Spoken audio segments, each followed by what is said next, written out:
అనంతపురం జిల్లా రాప్తాడు నియోజకవర్గం ఆత్మకూరు మండల కేంద్రంలో సోమవారం 4:20 సమయంలో ఆత్మకూరు సిపిఐ పార్టీ మండల కార్యదర్శి సనప నీలపాల రామకృష్ణ ఆధ్వర్యంలో ఆత్మకూరు మండలంలో ఈ పాస్బుక్లు వెంటనే అందించాలని స్థానిక ఆత్మకూరు ఎంఆర్ఓ లక్ష్మీనాయక్కు వినతి పత్రం అందజేయడం జరిగింది. ఈ సందర్భంగా ఆత్మకూరు సిపిఐ పార్టీ మండల కార్యదర్శి సనప నీలపాల రామకృష్ణ, మండల సహాయ కార్యదర్శి బండారు శివ తదితరులు మాట్లాడుతూ ఆత్మకూరు మండల వ్యాప్తికంగా గత కొంతకాలంగా ఎంఆర్ఓ కార్యాలయంలో సిబ్బంది ఈ పాస్బుక్లు జారీ చేయడం లేదన్నారు. ఈ పాస్బుక్లు లేకుంటే బ్యాంకులు రుణాలు సరిగా ఇవ్వడం లేదని స్థానిక బ్యాంకు మేనేజర్లు తెలుపుతున్నారని, ఈ సమస్యను దృష్టిలో ఉంచుకొని స్థానికంగా ఉన్న సిబ్బంది వెంటనే రైతులందరికీ ఈ పాస్బుక్లు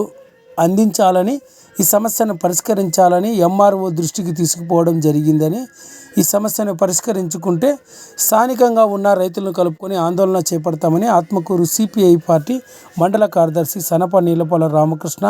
సిపిఐ మండల సహాయ కార్యదర్శి బండారు శివ తదితరులు పేర్కొన్నారు. కార్యక్రమంలో స్థానికంగా ఉన్న రైతులు వన్నూరప్ప, గోవిందు, గోపాల్ నాయక్, రమణ నాయక్, నరసింహులు, గోవింద్ నాయక్,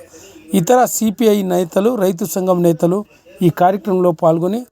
ఈ పాస్బుక్లు అందజేయాలని ఎంఆర్ఓకు వినతి పత్రం అందజేశారు.